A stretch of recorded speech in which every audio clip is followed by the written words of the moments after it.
Good afternoon, everyone. Thank you for inviting us to your college meeting today. We hope to bring clarity to the RTP process um, as you are either preparing your materials to submit for review or you are preparing to evaluate the material um, starting in later this month. With that, we'll get started. And you are able to see my slides, yes? Okay. We just wanted to start with the list of resources. We have a website, on our evaluations website, which I've added the link to our chat here. And the instructional memos are really a great place to start whenever you have questions about the RTP process. Um, there is a separate instructional memo for each type of evaluation. RTP, PME, ETF, PDP, COVID-19 extensions, each one has its own memo. And these are our guiding policies for how each evaluation type is to run. And so a lot of the questions that you might have the answers can be found here in the instructional memos. Um, we do have deadlines, web links as well for each evaluation type, so you'll know exactly what is coming next in your process. And we also have a web page with all of the RTP policies from the collective bargaining agreement all the way to the university policies, the college policies, and also each department policy. So if you wanted to be familiar with the policies that are guiding your evaluation or guiding your evaluator um, process, they are there on our website as well. There are also some optional forms that evaluators can use as they are evaluating the candidate material. And we have a forms page that lists all of those forms. We also have Interfolio resources, including PDF guides, step-by-step instructions on how to navigate within Interfolio, both as a candidate and as an evaluator. We also have the information in video form, so you can see how to navigate through Interfolio. And there are also webinar opportunities available to learn more about how to navigate the system. And we've also created one-sheeters for both candidates and evaluators. And I'm going to add those to the chat as well. This was created to just be a one quick guide for both the candidate and the evaluator on resources, best practices, and tips on how to best maximize the Interfolio system. So those two documents are available for you in the chat as well. Okay. So the candidate's role is to submit material that provide the best evidence of their accomplishments and also the growth in the areas of evaluation. Candidates are to clearly and carefully organize their material so that it supports the case for reappointment, tenure, and promotion to full professor.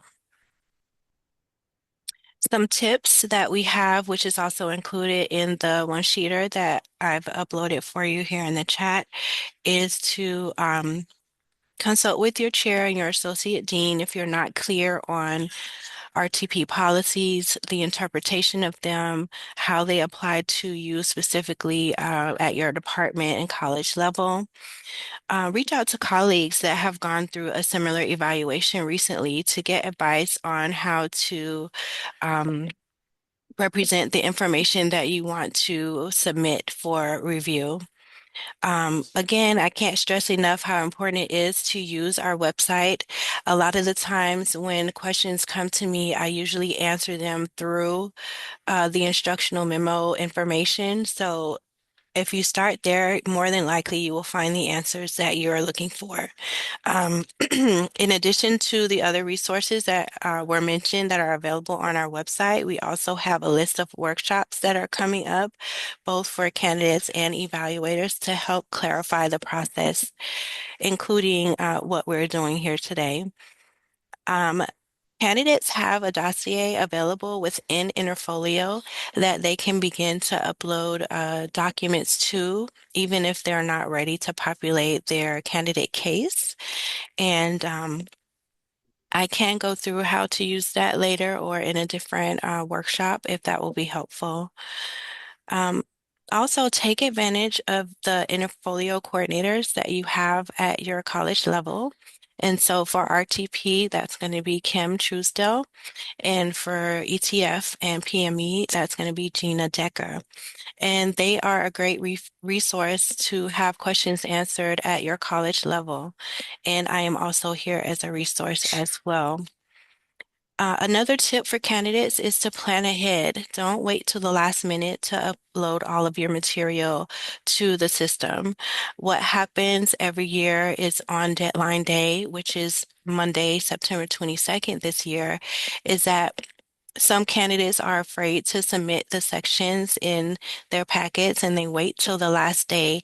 And if everyone is doing that, then the system slows down, which then makes the candidates nervous. So, to prevent the additional anxiety, I do encourage you to go ahead and upload the material to your various sections. Go ahead and submit those sections um, as you're completing them. And if you want to go back and add something or modify it, you can reach out to Kim or myself, and we can unlock those sections for you up into the deadline day. So don't be afraid to go ahead and upload and submit your material so that you can avoid the bottlenecks that will absolutely happen on Monday, September 22nd. And then make sure that you are submitting all of the required material for your candidate file. If you're not sure what that is, please consult the instructional memos. Please consult your college and department RTP policies and consult with your department chair and your associate dean. Between all of these resources, you'll have a clear understanding of what's expected of you to upload for your file. The reason why this is so important is because if there are materials that are required that have not been submitted in the onset, it may cause your evaluation process to be extended because you'll be asked to upload that information or provide that information later in the process, and it may delay the entire evaluation process. So if you're familiar ahead of time of what is expected of you and you provide all of those material up front, then you can have a more smooth evaluation process. Understand the difference between open period letters and letters of recommendation.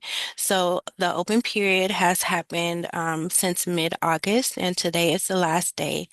And so those letters are received by the department based on the campus community seeing the notification posted at your department office that you are undergoing a review.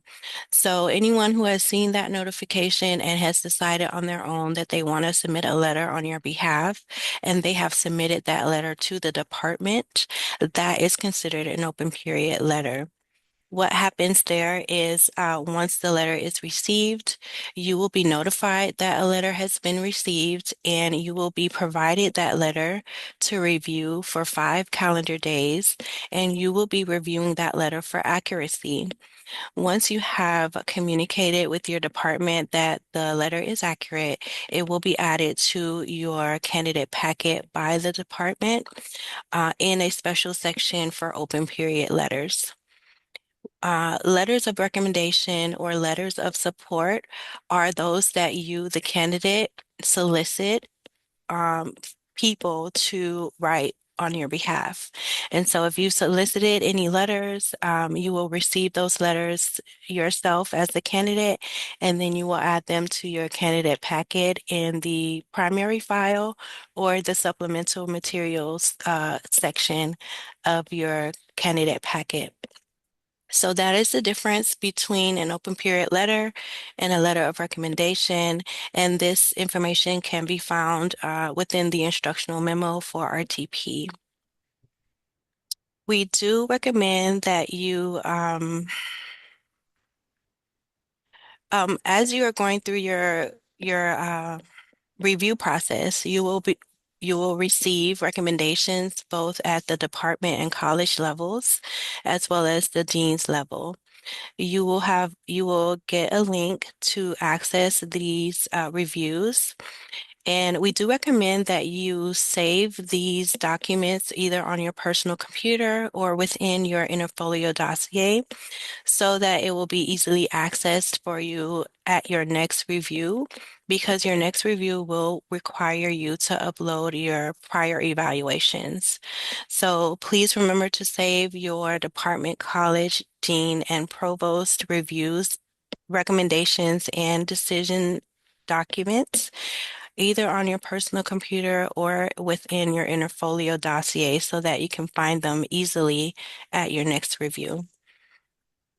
Please remember that Interfolio works best in Google Chrome, and if you're having any technical issues with Interfolio, you may need to run some updates with either your Google Chrome search engine or with your electronic device itself, or both, to maximize the use of Interfolio. Also remember to clear your computer's cache as another way to help Interfolio run smoothly for you. So the evaluator's role in this process is to compare policy requirements with accomplishments in the files and provide assessment of whether requirements are met and of quality of accomplishments.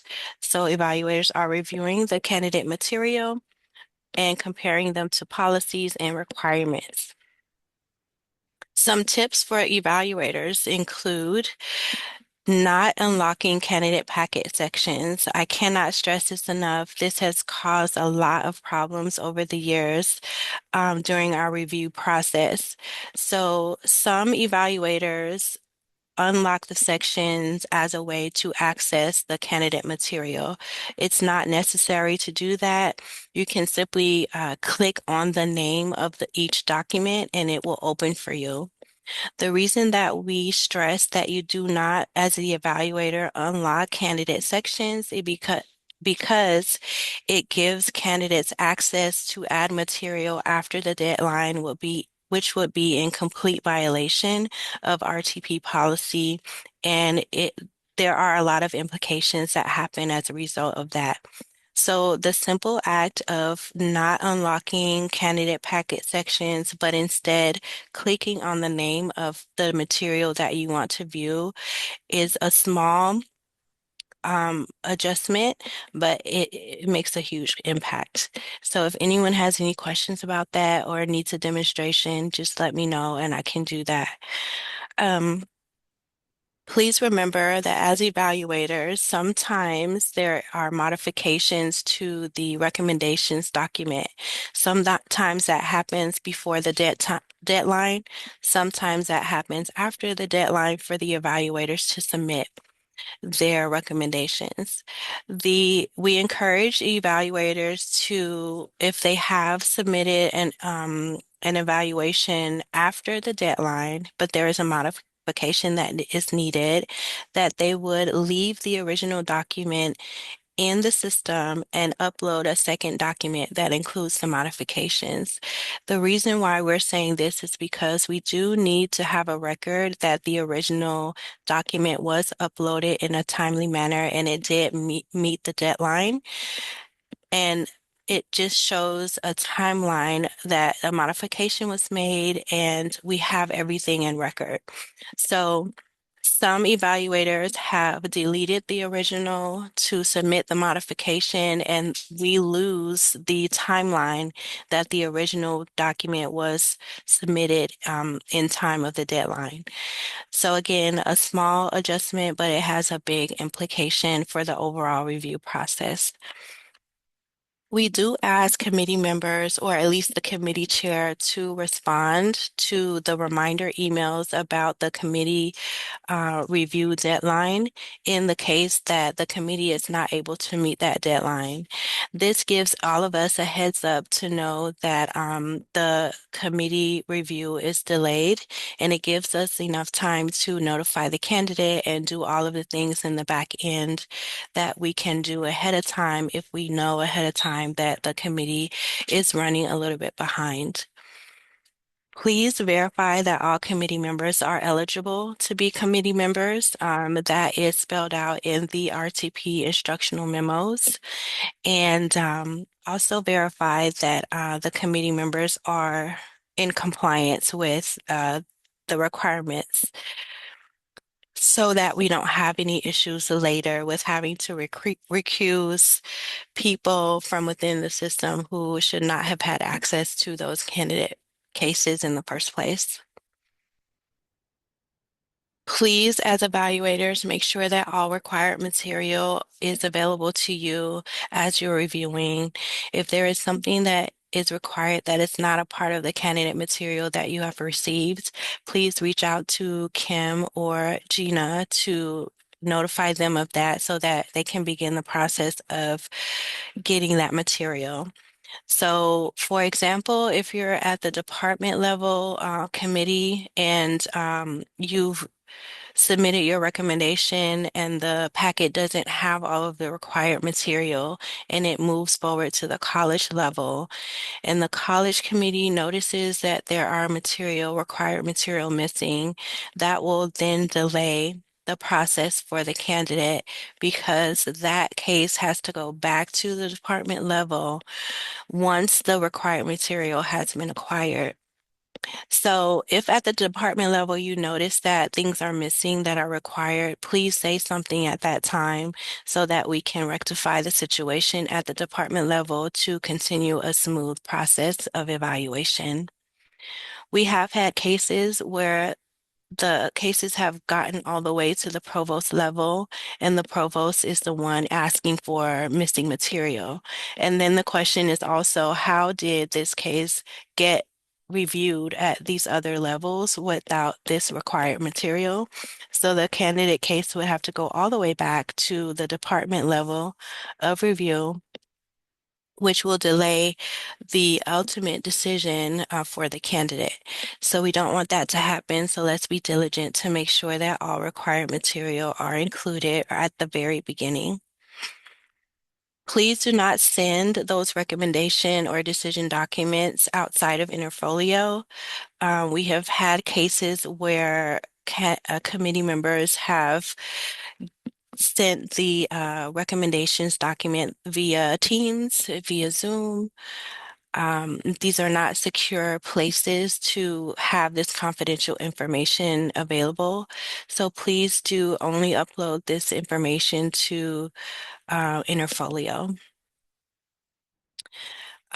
Please also do not share confidential evaluation related material with anyone outside of the committee members. Sharing or storing candidate information outside of Interfolio is in violation of confidentiality, so please do not do that. Um, Make sure you are adhering to the evaluation deadlines as much as within your power. Um, a lot of evaluators in the past have been a little bit unsure about emails that they receive from Interfolio regarding candidate packets. So if you're not sure, please reach out to Kim, Gina, or myself, but you will get notifications from Interfolio whenever a case is ready for review and whenever a candidate has submitted a response. And so those are the two times you'll receive emails from Interfolio. Um, There are helpful resources for evaluators on our website in the Interfolio resources section. And as always, you can reach out to me with any questions that you have. If you want to have a session to go over how to do something by Zoom or Teams, I'm available to do that as well. And so now I'll hand it off to Patricia to go over some important policy dates. Thank you so much, Simone. I think if I could just really echo one of her reminders about making sure that all of the required materials are included. Please make sure you don't want to be in a situation where it reaches the college level or the provost level and those materials are found to be missing because again, it will have to go all the way back to the department level for review. And the deadlines that we have in place they're not arbitrary deadlines, but they're working backwards from some June deadlines that are outlined in the CBA that we're required to meet in terms of certain RTP actions. So please help us stay on top of that so that we don't, the process isn't delayed because material is missing. So there were some questions that Antonella forwarded us regarding implementation of the new policy now that it's rolled out at 23-24. And so I just wanted to outline these here. So May 1, 2025, that was the deadline for RTP policies to be received, reviewed by Faculty Affairs, and then forwarded to the Provost's office for her review and approval no later than June 2nd, 2025 for a fall 2025 implementation. Anything received between June and December 1 to the provost for her approval will be implemented effective fall 2026. These were deadlines that the Academic Senate exec outlined and Faculty Affairs is supporting to carry out these implementation deadlines.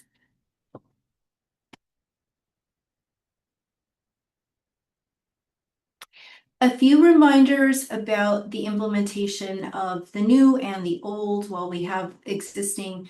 So for folks that are going up for reappointment, whatever selection you make, you can elect the old policies, you can elect the new policies. If you were hired before fall 25, you have an option. But just keep in mind that whatever you select for your reappointment will be the same policies that you elect for your promotion to tenure. So for example, if you're going up for reappointment this year and you select, I'm going to go with the old policies in place, both university, college, and the department level policy, then that will be the same policies that will apply when you go up for promotion and tenure to associate. Any subsequent action when you go up for full will automatically employ the new RTP policies. I want to emphasize that you cannot mix and match. Perhaps you like the way the new policy, the new university policy is outlined, or the new college policy is outlined, but maybe you don't like your new department RTP policy. It's one or the other. It's all the old or all the new. You can't mix and match the old and the new policies. There could be some misalignment with some of those revisions, so we want to prevent that. As I shared earlier, any faculty that are hired before fall 25 will have an option to elect the old or the new. Thereafter, they will have the faculty hired this semester only have the option to move forward and select the new policies. I understand that there are some departments that still don't have a department policy in the College of Engineering, and so they could elect the college and or they will employ the university and the college, but the department policy, because it hasn't been approved, would not be in play.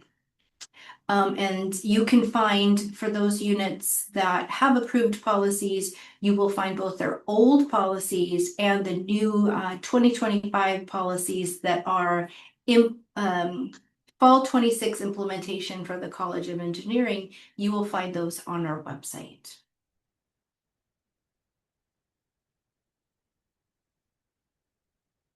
I think this is, yeah, so perfect timing, Antonella. I think we're going to open it up to questions now.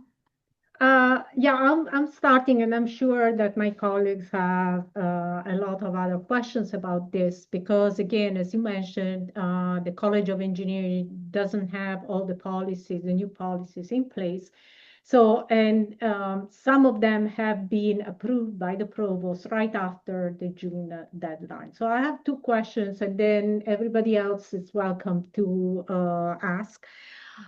First, you mentioned that for those, it appears that the College of Engineering does not have any policy that is ready to be applied this fall.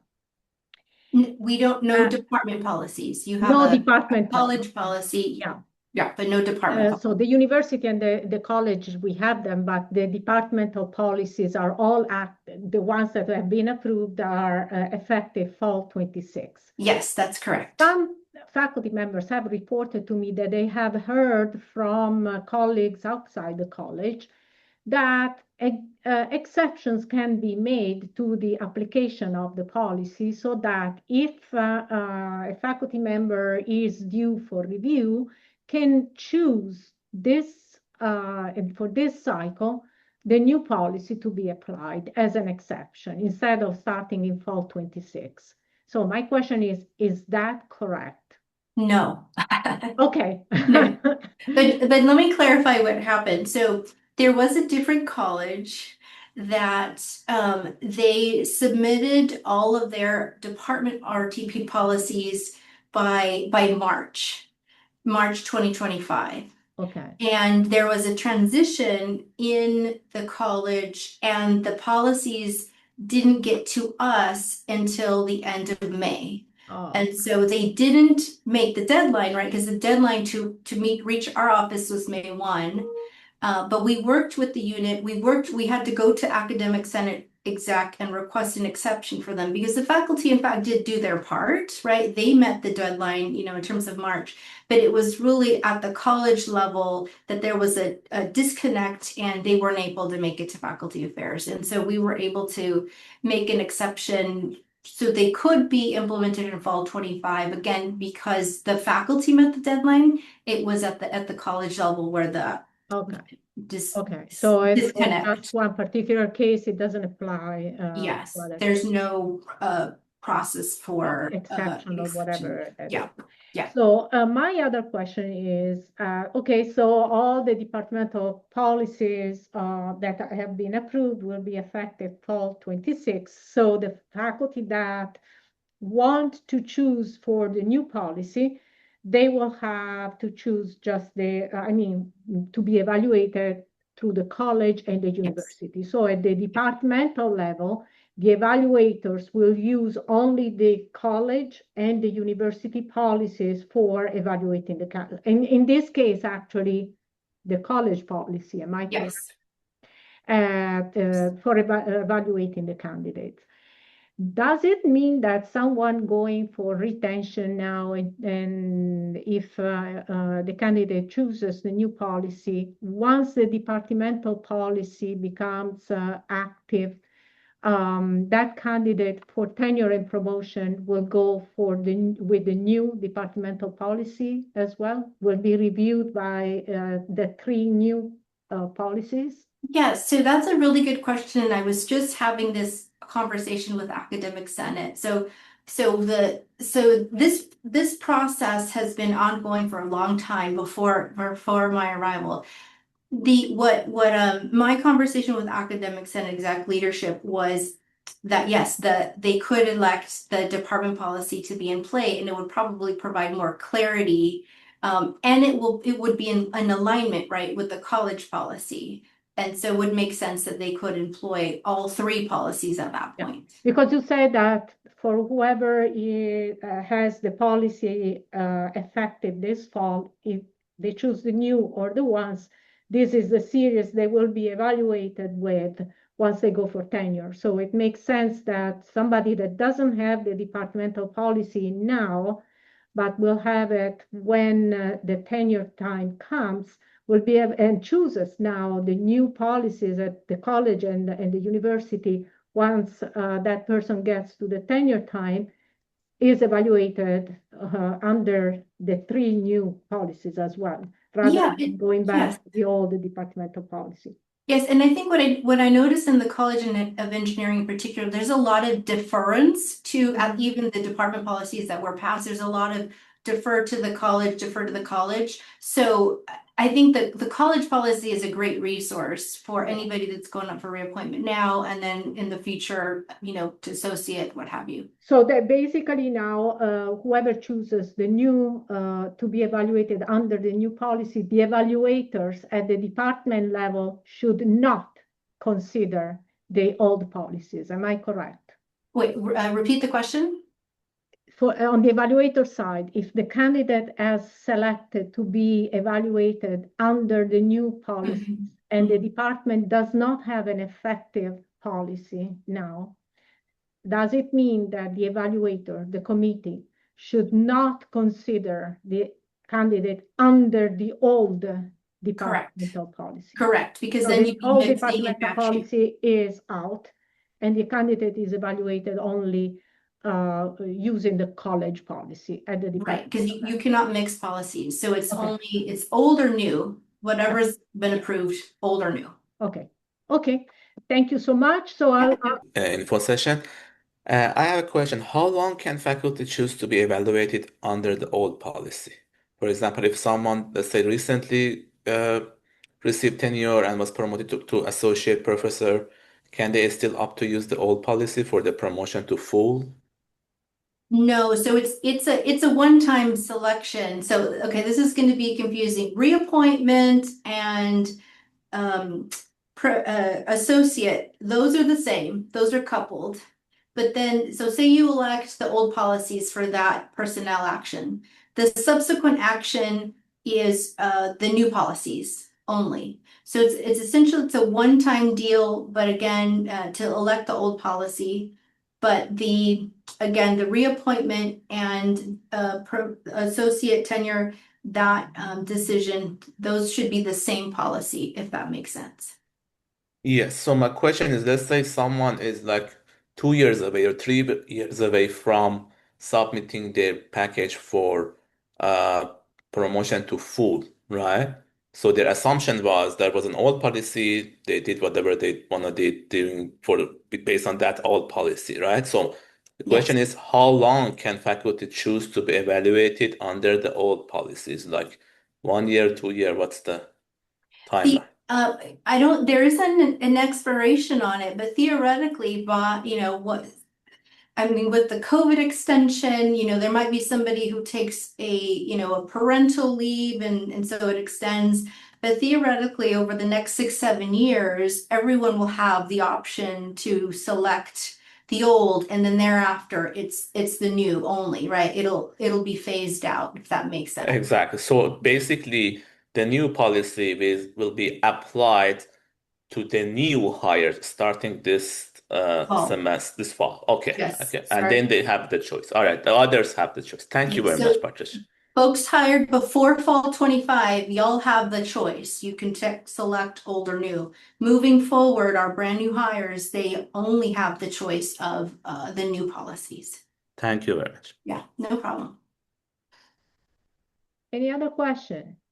About the interfolio. So I put it all my previous evaluations since I started, but it seems like I only need the last one. I'm going for full professor. So is it better to ask him to open and remove them and just leave it one, or is it okay if I leave it all of them? So you are able to go in because you will add the previous evaluations, which will be for your tenure and promotion. So the department, college dean, and provost recommendations and decisions are the ones that you'll add to this candidate packet under prior evaluations. You can go into your own interfolio.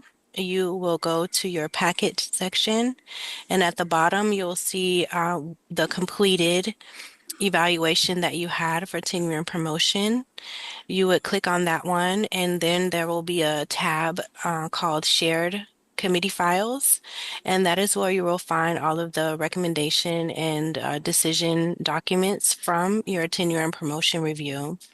You can download those documents, and then that is what you will add to the prior evaluation section of your current candidate packet. Okay, yes, I have done this. I have all the previous evaluations already there, but then I press submit. So I cannot add more or remove them, right? But it seems like for full professor, promotion to full professor, you only need the previous one, not the whole Yes. packet. So So is it better to remove all and keep only the last one, or is okay if I leave them? So two things. In order to unlock that section, you can either reach out to Kim or myself, and we can unlock it for you. The second thing is the RTP policy states, and you can see this inside of the RTP instructional memo, that when you are going up for your second promotion, you only need to add the prior evaluations since your last promotion. So you would only need to add those recommendations and decisions from your tenure and promotion review. Okay, great, thank you. You're welcome. I actually have, and I forgot, two questions from two people that could not participate. One is regarding the participation in the search committee of faculty on FERP. CBA allows the participation of faculty that are on FERP, previous permission of the president. And it obviously doesn't allow the whole committee to be just composed of faculty of FERPs. One question came regarding, because the CBA does not specify which type of FERP arrangement is acceptable, because there are faculty on FERP that teach half the load every semester, others that are full load one semester and they don't teach the second semester. For this type of case, are the FERP faculty that teach only one semester eligible to participate if the review of the candidate has to be done in the semester where they do not teach? I would strongly recommend against it. I would only enlist, again, if you need to, exceptions for FERP who are on an AY. Yeah. Because in the case that, say, hypothetically, there is material missed and it needs to go back to the department level, depending on when that happens, they could be not in service in that particular semester. So I think we could make exceptions for the AY FERP, but I would advise against a FERP that's only in the fall. Yeah, and that the exception will have to be requested, I assume, by the dean's office to faculty affairs. Am I correct? Yes, that would come to me. Yeah. Okay. So at that point, the approval or denial will come through the pipeline. The other question I got is from a faculty that member, and it's like, can you please clarify the various level of reviews for the different type of evaluations? In particular, the mini review, who is reviewing it, and up to what level the mini review will go, the retention and the tenure and promotion, because some of the junior faculty are a bit confused on the mini review, what is it, and who's going to review it, and what are the levels that will be involved. I send them to this page, but if there are a lot of junior faculties in this audience, so maybe they want to hear that too. So I created a probationary review map to be a visual of the 6-year probationary period. So hopefully this might make more sense to see it like here. I'm not really sure how to make it bigger, but this is the 6-year probationary period, and this is in the case that a person has not taken any leaves. If a person has taken leaves, then this will be altered a bit. So across the top, we have the number of service credit years to help understand where evaluations start. But if you were hired with no service credit years, then the first year of evaluation will either be a professional development plan or a periodic mini. So the professional development plan is a document that is created by the candidate, the department chair, and the dean in conversations back and forth throughout the year until they've agreed on this document that maps out the 6-year plan for this candidate. Or the periodic mini, which is it's sort of a check-in evaluation. It doesn't have a result or an outcome associated with it. It's just like, how are you doing? What recommendations will you receive at this point in your how you're doing from the evaluators? So the college decides whether the first year faculty will undergo a PDP or a periodic mini. The second year will be a periodic mini, and the third year will be the retention review. Depending on the decision of the dean, will determine how many years the candidate is retained for. And depending on that outcome, the candidate will undergo um, um, a various types of reviews. So if the candidate was retained for 3 years, then the fourth year will be a periodic mini. And so will the fifth year, and then the sixth year will be a tenure and promotion to associate professor review. If the candidate is retained for 2 years, then the periodic mini will happen in the fourth year, and the candidate will undergo a retention review before doing their tenure and promotion review on the sixth year. And if they were retained for 1 year, then the very next year they'll go undergo another retention review. And depending on the outcome of that will determine if in the fifth year they will do a periodic mini or a retention review, and then tenure and promotion in the sixth year. Candidates do have the option to go up early for tenure and promotion in the fifth year.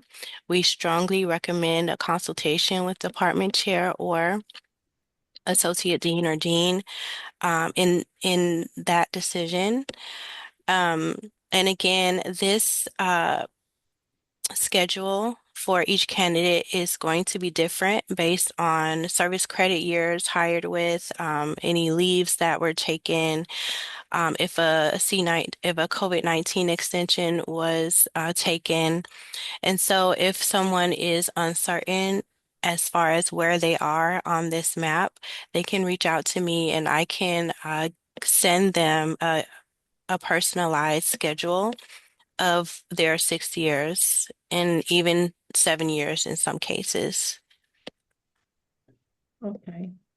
And then at each one of these level, who is going to review the periodic mini will go to the department, and then the retention will go to the department and college. Hmm. And then the tenure will go all the way through the dean to the provost. Yes, and a great place to go to find out who is reviewing what is to go to the deadlines page for each of the evaluation types, because here is where every step of the evaluation process is listed and when the deadline is for it. So this is the deadline dates for RTP, and you see here there is an external evaluation deadline if a candidate chooses to undergo that, department RTP committee, college RTP committee, dean, and provost. But if we were to go over to the instructional memo for periodic minis, um, there is another the instructional memo is here, but there's another set of deadlines for a periodic mini. And here is what we see. There is a deadline for department committees and then deans. So this lets us know that there is no college review for this evaluation type. And so if you look at the deadlines page for each review type, that will be a good indicator of who is evaluating what. Um, the name of the periodic mini review, the department level committee is also called the peer review committee in some departments, in some colleges. So that is who usually does the review at the department level, and then the dean. So so yeah, that would be my recommendation is to look at the deadlines list to know exactly who's reviewing what evaluation type. I think the other resource, Simone, if I could add, with the exception of PDP, the deadlines at a glance Hmm. document, Hmm. if you wouldn't mind pulling that up, it also if there isn't a review at the provost level, for example, for the mini, then it's going to say not applicable. So this is also a good resource, again, with the exception of the PDPs aren't outlined here. Okay. Yeah. Okay. Is there any other question that any participant has? Please raise your hands. Well, if not, then we thank you both, Patricia and Simone. Thank you for these very informative sessions and for answering our questions. And I wish you all a nice rest of the day and a great weekend. Bye. Very Thank welcome. you. Thank you Thank you all. for having us. Thank you. Bye. Have a good day. Thank Bye. Thank you. you.